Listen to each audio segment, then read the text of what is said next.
Hello and welcome to Focus on Israel and the Palestinian Territories. My name is Paul Calvert. Psalm 133 verse 1 says this: Behold how good and pleasant it is for brethren to dwell together in unity. This interview with Rabbi Eckstein was his last interview because sadly he died the next day. May his memory be blessed. Rabbi Eckstein, Part 1. I'm with Rabbi Eckstein from the International Fellowship of Christians and Jews. Now, Rabbi Eckstein, what is the International Fellowship of Christians and Jews? The International Fellowship of Christians and Jews is an organization that I started some 36 years ago.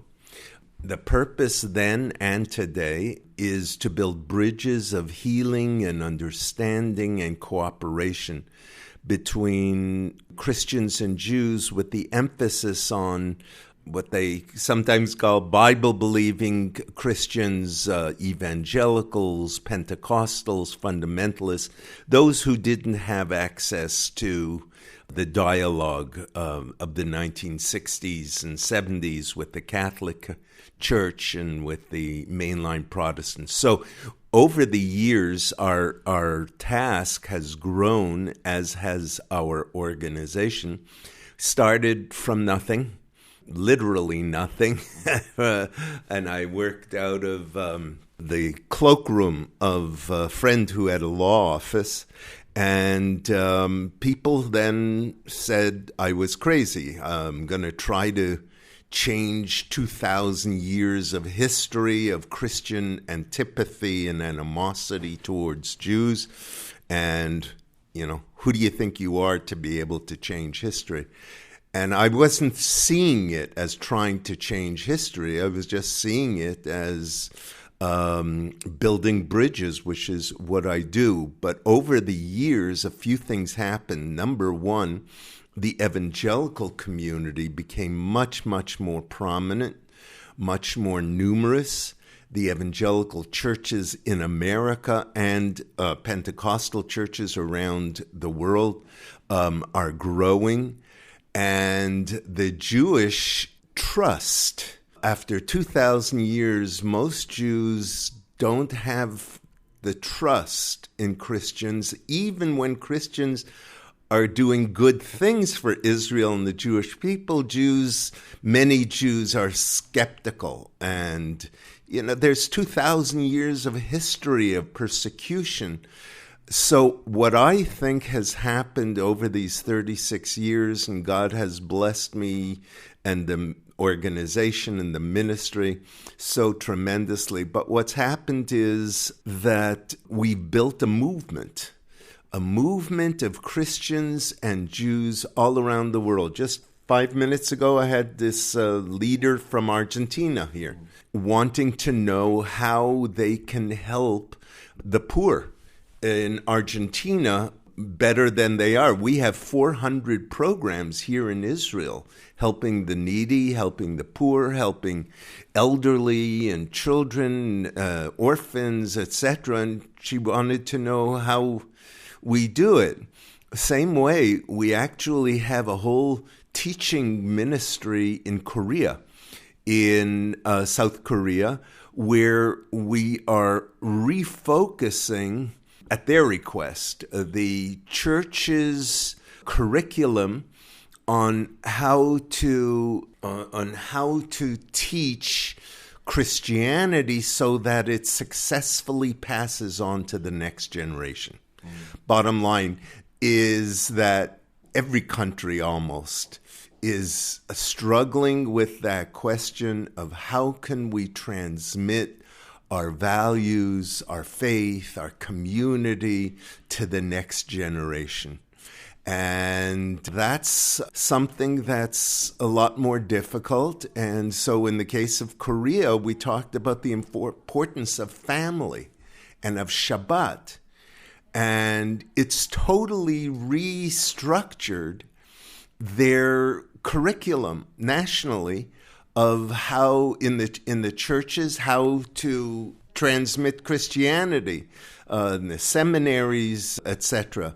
So it's giving both communities a chance to work together, giving Christians an opportunity to tangibly bless Israel and the Jewish people.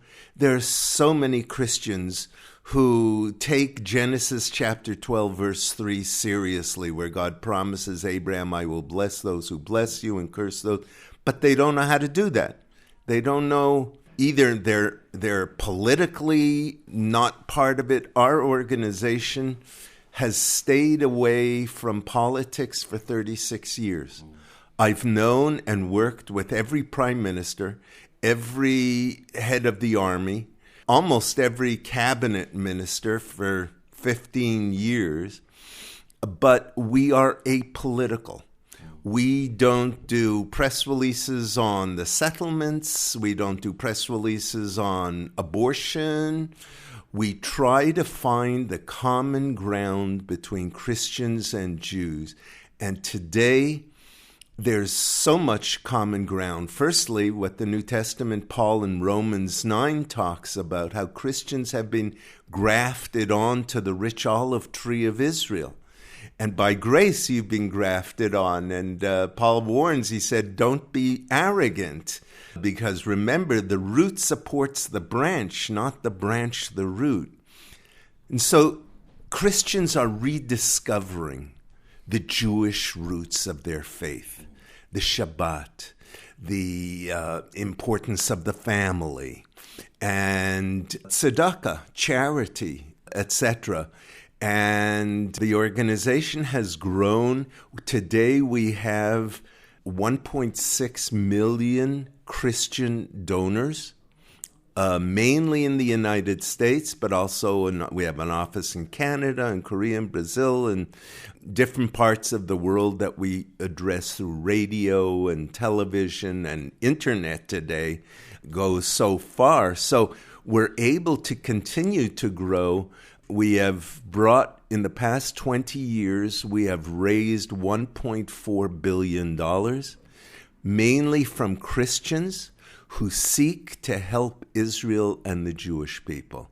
And again, it's apolitical help. It's helping all the people of Israel, Muslims, Jews, Christians, Druze, Caucasian, Haredi, secular Jews.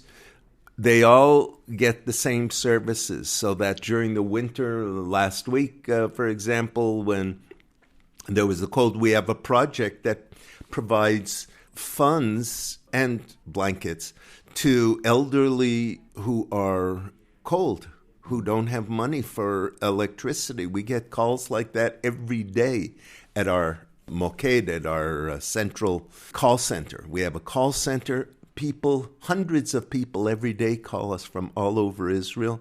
Since Israel is an immigrant country, we have people in 7 languages answering the phone. We have 25 people, but in 7 different languages. All sorts of problems that people have. Their electricity was cut off because they couldn't pay the bill. Their water was turned off. They're being kicked out. Last week, an 86-year-old Holocaust survivor is being kicked out of her small, tiny apartment because she can't afford the rent. And she has no place to go, so we find a place for her. It's just... the problems are many. The government, in my opinion, the government of Israel does not do enough. It can always say that it's true, that a large portion of our funds here are being directed towards the military and defense. But Israel is now booming as a technological startup nation. And yet, when it comes to the measurement of poverty of the OECD, of Western country, Israel is at the bottom. So it's this clash between the image of Israel that is modern, technologically innovative, and it is, and it's all true. And people in Israel live longer than in other countries, and they're happier here despite everything. And yet, the 1 out of every 3 children goes to sleep hungry at night. 1 out of every 4 elderly lives below the poverty level and has to make a decision every day. They get a meager pension. Many of these immigrants, of the people, the elderly, are immigrants from the former Soviet Union who came with nothing, no pension, no savings, and now they're totally dependent on the government pension, which is meager. Even the government itself admits that the pension that they give for the poor is only able to cover roughly 40% of the basic needs of the people. So we help in a variety of ways. We provide not just food and for poverty, we also have 2 other major programs. One is Aliyah, where we have brought roughly 800,000 Jews from every part of the world to Israel to live here. We are now operating in 29 countries, and we bring thousands of Jews to Israel, and then we help resettle them here.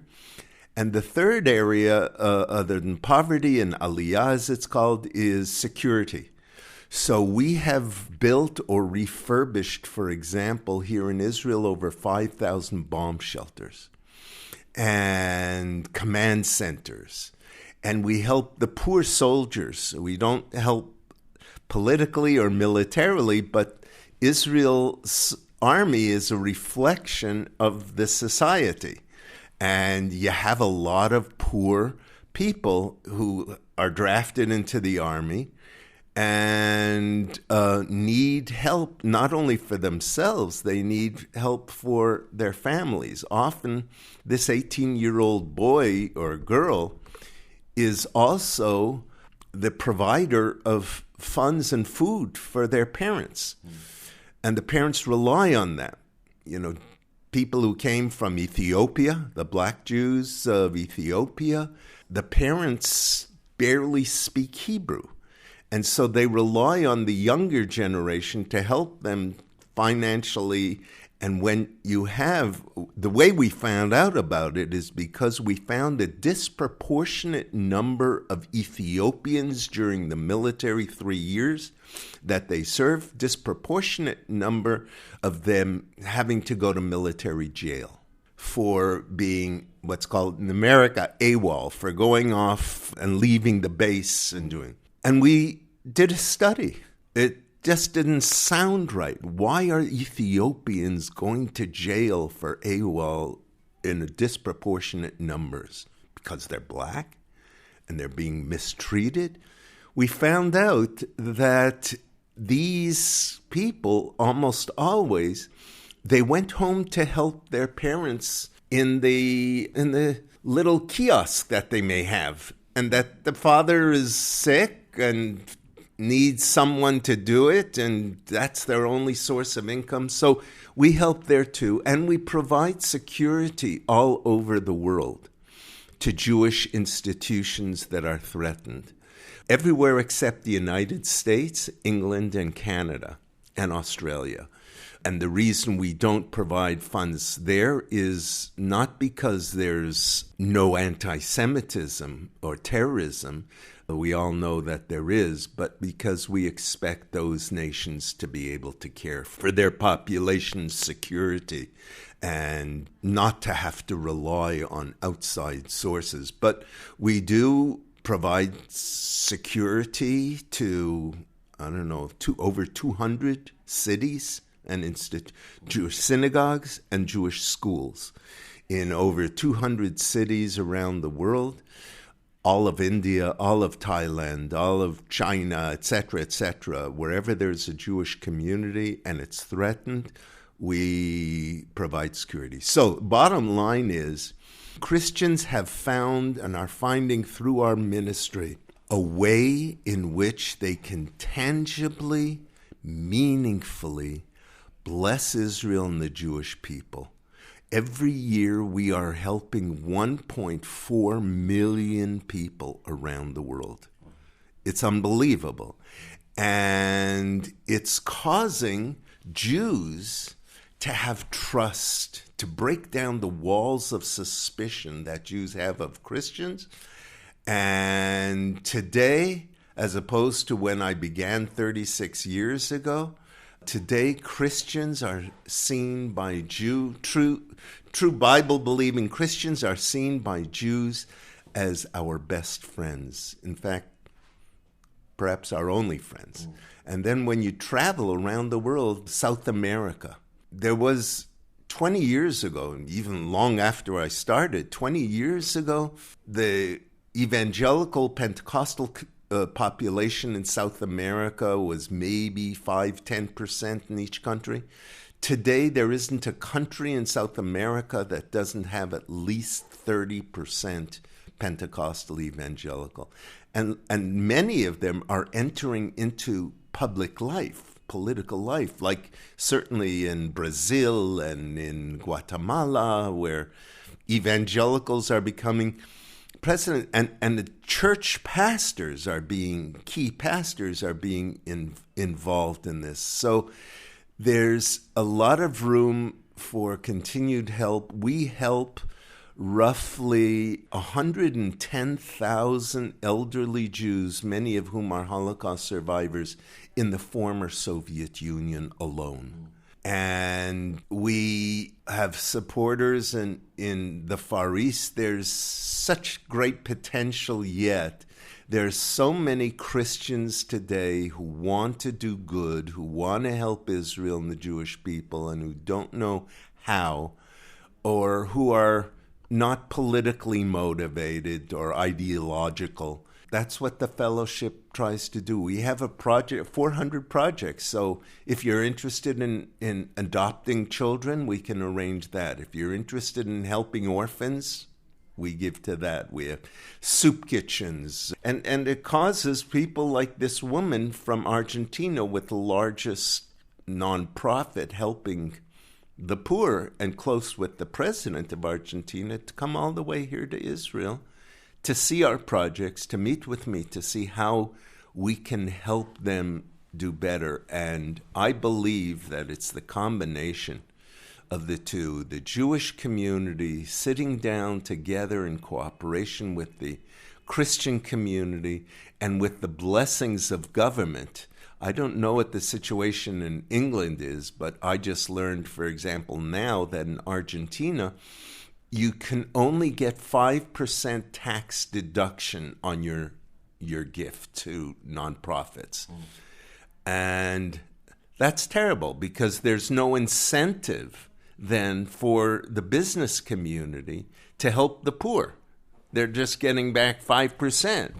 So there are things that can be done legislatively that would help the situation of poverty, certainly, in Israel and the former Soviet Union and around the world. But the key thing I'd say is that we, for 36 years, the fellowship has been one of the key bridges between the Jewish and Christian communities around the world, and in helping Christians bond with Israel and the Jewish people.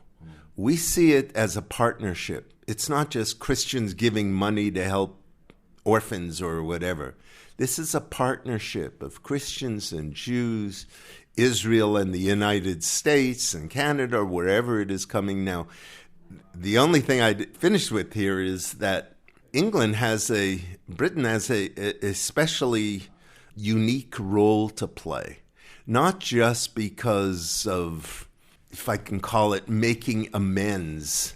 Like the president of Austria, who was here yesterday, just made a statement that it took them too long to acknowledge the role that Austria played in the Holocaust.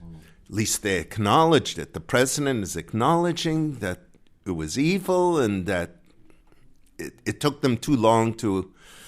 You have a situation in Poland and Hungary and other parts of Europe where anti-Semitism is coming again, right?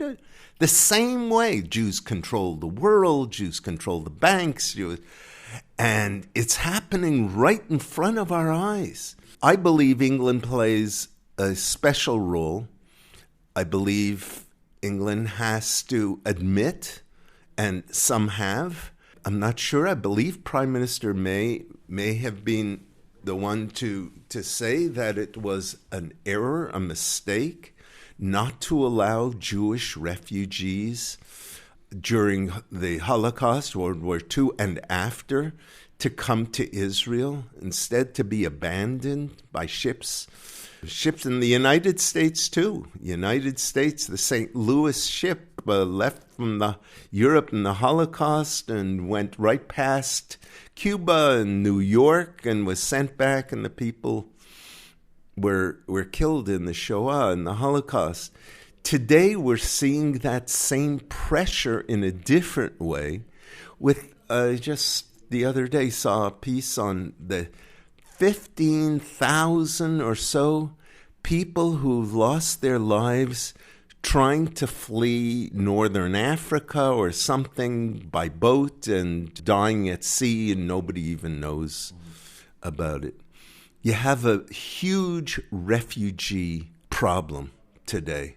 And frankly, Europe doesn't know how to deal. No one knows how to deal with it. And it's bringing down governments who are too liberal and causing a nationalistic reaction of keeping our borders secure, which of course is important, but not welcoming the strangers and the people who are fleeing oppression. There's just so much darkness, unfortunately, in the world, and we Jews thought that it was over for us. That the Holocaust taught the world a lesson, never again.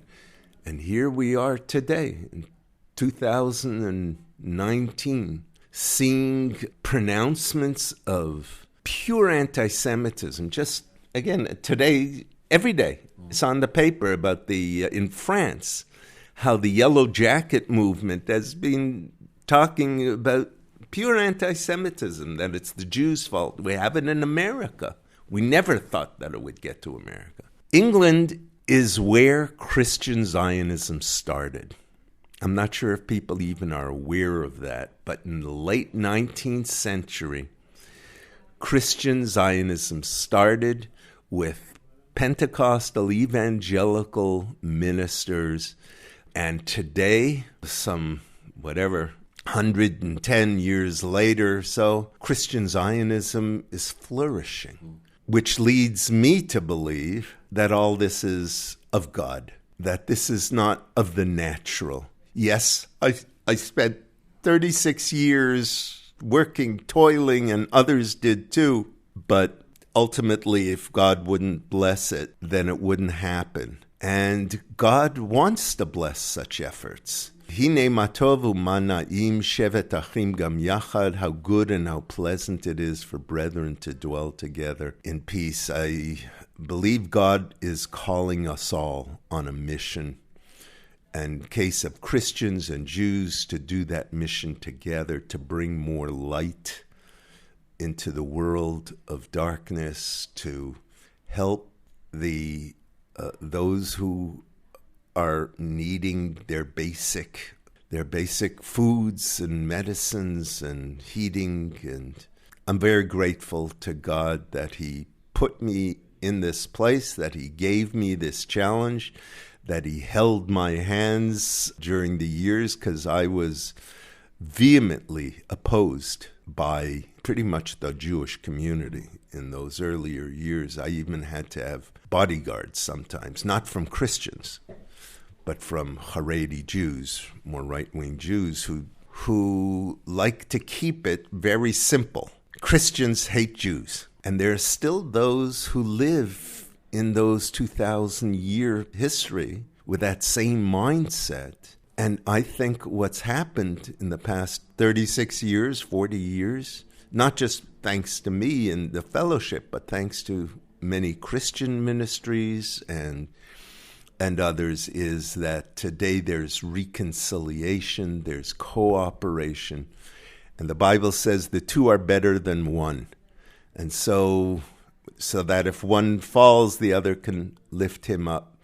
I believe that God is calling Christians and Jews together to bless Israel, to bless the Jewish people, and to bless the vulnerable and the needy and the insecure and the refugees, and how to do that and still stay financial, for a country to stay financially solvent, and how to build multiculturalism with groups of people that don't want to adjust to the mores of the country. You know, when Jews came to America, mainly between 1880 and 1930 was the main Jewish immigration to America. The idea was to become American, not to speak Yiddish, Jewish, to learn English, to send your kids to public schools so that they can be part of, to become American.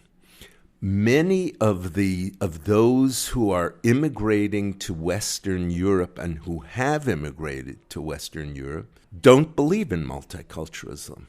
They don't want to blend in with the culture of the country. Many of them want Sharia law to be ruling. How to be open and compassionate to the refugees and to the poor when there are all these obstacles, when there are hundreds of thousands, millions, fleeing Syria with no place to go. How you can avoid the situation of the Exodus ship that the British wouldn't allow to come into Israel, and refusal of immigration by England, which controlled Palestine at the time, to allow Jews to escape the Holocaust and come to the one place that could conceivably give them respite and freedom. I believe England has a lot of atoning to do. If you'd like to know more about our show, you can join us on Facebook. Just look for Focus on Israel-Radio. Ezekiel 37 verse 4-6 says this: Again he said to me, Prophesy to these bones, and say to them, O dry bones, hear the word of the Lord. Thus says the Lord God of these bones, Surely I will cause breath to enter into you, and you shall live. I will put sinners on you, and bring flesh upon you, cover you with skin, and put breath in you, and you shall live. Then you shall know that I am the Lord, and the Jews will receive the real shalom peace.